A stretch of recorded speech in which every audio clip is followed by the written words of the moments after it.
ইসলামী আন্দোলন বাংলাদেশের আমির মুফতি সৈয়দ মুহাম্মদ রেজাউল করিম পীর সাহেব চরমোনাই বলেছেন, ৫ আগস্টের পর যখন অনেকেই দখলদারিতে মত্ত ছিল, তখন ইসলামী আন্দোলন বাংলাদেশ সারা দেশে সংখ্যালঘুদের নিরাপত্তা নিশ্চিত করেছে।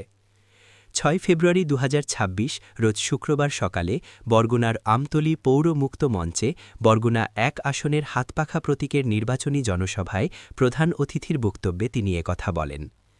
পীর সাহেব চরমোনাই বলেন, অনেকে দেশবাসীকে সোনার বাংলা, সবুজ বাংলা কিংবা ডিজিটাল বাংলার স্বপ্ন দেখিয়েছে। আমরা সে ধরনের স্লোগান না দিলেও দেশের ১৮ কোটি মানুষের মুখে হাসি ফোটাতে পারব ইনশাআল্লাহ। তিনি ভোটারদের হাতপাখা প্রতীকে আস্থা রাখার আহ্বান জানান। তিনি আরও বলেন, বরগুনা জেলায় ২টি সংসদীয় আসন রয়েছে। এর মধ্যে বরগুনা ১ আসনে ইসলামী আন্দোলনের বিজয়ের ব্যাপারে তারা দৃঢ় আশাবাদী। বিভিন্ন দলের কর্মী সমর্থক, সাংবাদিক ও বিভিন্ন পেশাজীবীর সঙ্গে কথা বলে তিনি এই আশাবাদ পেয়েছেন বলে জানান। তিনি বলেন, দক্ষিণাঞ্চলে হাতপাখার বিজয়ধ্বনি বঙ্গোপসাগরের তীর থেকেই শুরু হবে। হাতপাখার কর্মীদের উদ্দেশ্যে তিনি বলেন, আপনারা যেভাবে সময় ও শ্রম দিয়ে মাঠে কাজ করছেন, আল্লাহ আপনাদের বিজয় দান করবেন ইনশাআল্লাহ।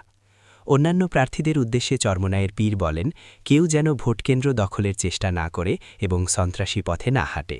আমাদের কর্মীদের শান্ত স্বভাব দেখে ভুল করবেন না। আমাদের কাজে কেউ বাধা দিলে তার পরিণতি ভালো হবে না।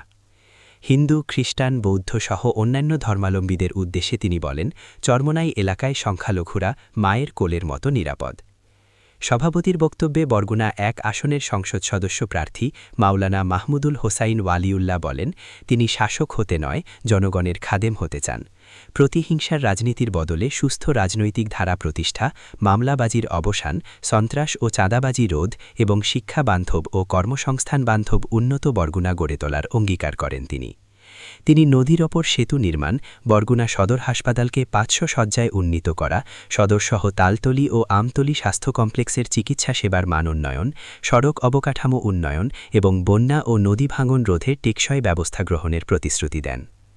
জনসভায় বিশেষ অতিথি হিসেবে উপস্থিত ছিলেন ইসলামী আন্দোলন বাংলাদেশের প্রেসিডিয়াম সদস্য অধ্যাপক আশরাফ আলী আকন ও অধ্যাপক মাহমুদুর রহমান, কেন্দ্রীয় সহ-প্রচার ও দাওয়া সম্পাদক মাওলানা KM শরিয়াতুল্লাহ, বরগুনা ২ আসনের সংসদ সদস্য প্রার্থী ও জেলা সভাপতি মাওলানা মিজানুর রহমান কাসেমি, কেন্দ্রীয় নির্বাচন মনিটরিং টিমের সদস্য মুফতি হাবিবুর রহমান মিসবাহ, জেলা উপদেষ্টা মাওলানা ওমর ফারুক জিহাদি, জেলা সেক্রেটারি মাওলানা আব্দুস শাকুর সহ জেলা ও উপজেলা পর্যায়ের নেতৃবৃন্দ এবং গণ্যমান্য ব্যক্তিবৃন্দ।